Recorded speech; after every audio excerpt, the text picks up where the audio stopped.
Bonjour, je suis Alexandre, ergonome au sein de votre service de santé au travail de Camp-du-Sud.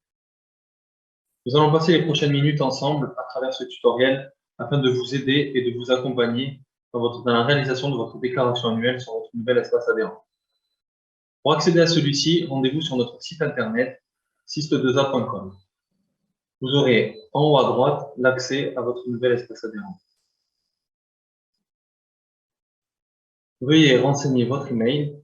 Nous enverrons un mot de passe sur cet email pour vous connecter. Une fois connecté, vous allez arriver sur cette page.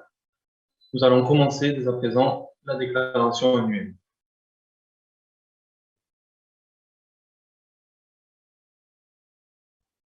Nous avons réalisé une vidéo de présentation pour comprendre les missions de la santé au travail et comment nous pouvons vous accompagner au quotidien dans votre démarche de prévention. Nous vous invitons à la lire. Étape numéro 1, le renseignement des informations administratives. Cette étape consiste à vérifier les informations générales de votre entreprise, la structure juridique, le code NAF, votre adresse, votre email de facturation. Vous pouvez également, dans cette étape, rendre vos salariés destinataires des convocations aux visites médicales en cliquant ici. Une fois les informations vérifiées, nous pouvons passer à l'étape suivante. L'étape suivante consiste à mettre à jour la liste de salariés de votre entreprise. Cette liste est issue de notre logiciel. Nous vous demandons ici de la mettre à jour. Il se peut que des salariés soient partis de votre entreprise ou d'autres arrivés. Pour clôturer un salarié de votre entreprise, cliquez sur les trois petits points, clôturer, renseignez la fin du contrat du salarié et le motif de fin de contrat, par exemple démission. Si vous validez, le salarié est sorti de votre effectif. Vous pouvez également créer un nouveau salarié en appuyant ici, ou alors créer un salarié similaire pour vous faire gagner du temps. Par exemple, vous avez embauché un autre maçon, vous pouvez à présent créer un salarié similaire et un maçon, vous créerez un deuxième poste de maçon. Une fois que votre liste est à jour, vous pouvez valider cette étape.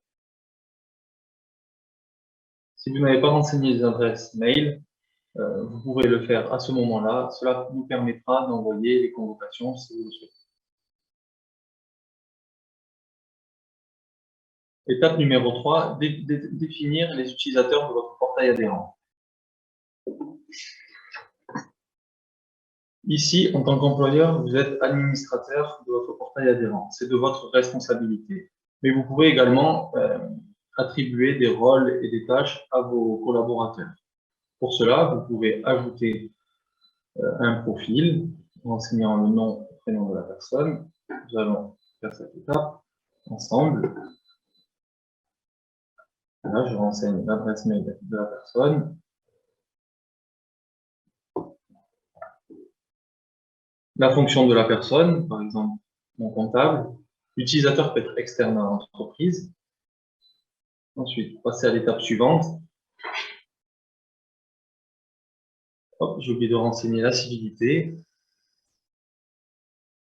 Ici, vous avez la gestion des rôles et des accès.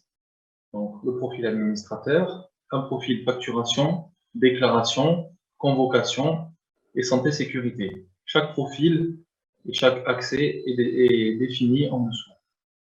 Donc, une personne peut avoir plusieurs profils, par exemple un profil facturation, un profil déclaration et un profil santé-sécurité si la personne est compétente. Vous pouvez ajouter, voilà, mon profil est créé. Vous pouvez également mettre à jour le profil en cas de départ d'un des salariés en supprimant un profil. Une fois les utilisateurs définis, nous allons passer à l'étape suivante.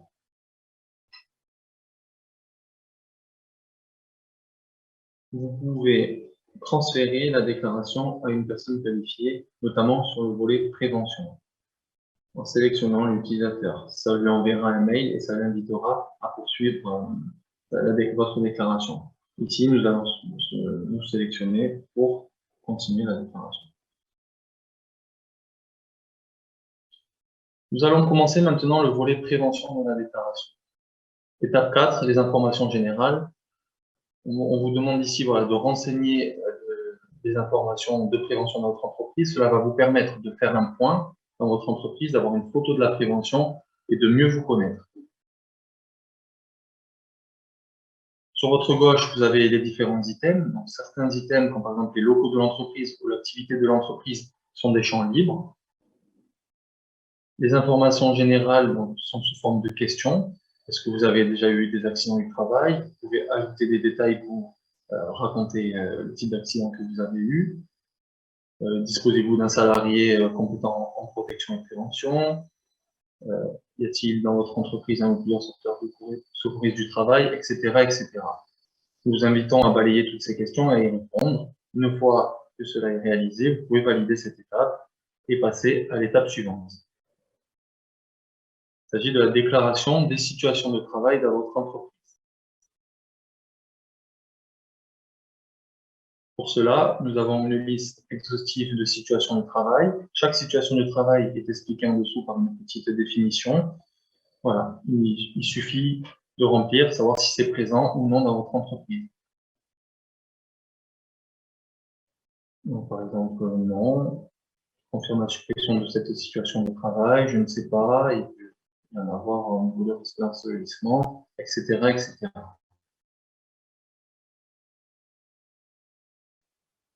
Au niveau du détail des situations de travail, pour chaque situation de travail où vous avez cliqué oui, nous allons vous demander de renseigner des informations complémentaires.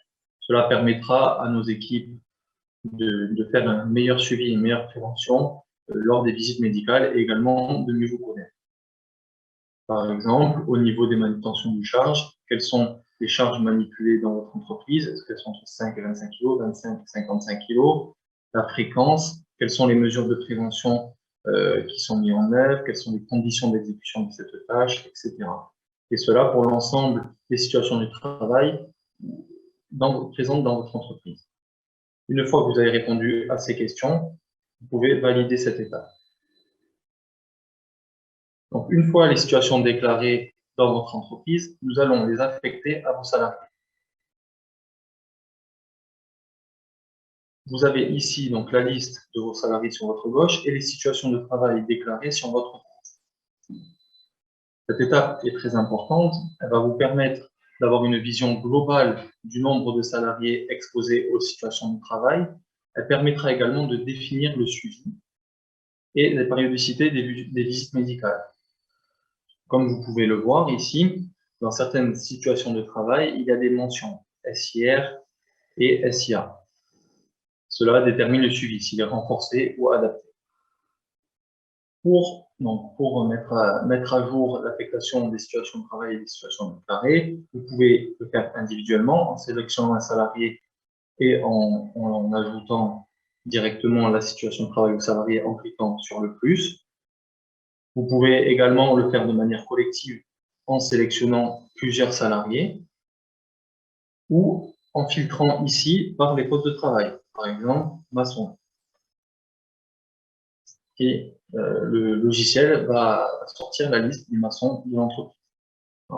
Je sélectionne tous les maçons et j'ajoute le risque de travail dans les tranchées, par exemple. Voilà. Si j'ai fait une erreur ou si je veux retirer la liste d'un salarié, je clique sur le chiffre. Le logiciel ouvre la liste des salariés exposés à cette situation de travail et je clique sur retirer.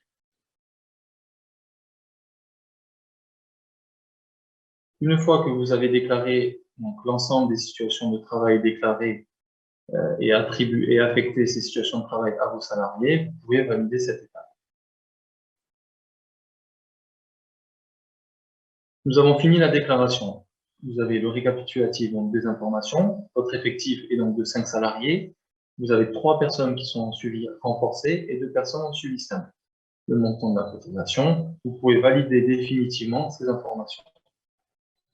En validant ces informations, vous allez passer à l'étape du paiement.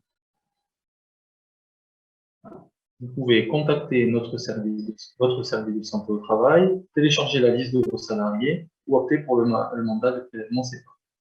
Voilà, votre déclaration est terminée. Merci d'avoir suivi ce tutoriel. Si vous avez des questions ou besoin d'informations complémentaires, n'hésitez pas à contacter nos équipes par mail ou par téléphone. Merci et à bientôt.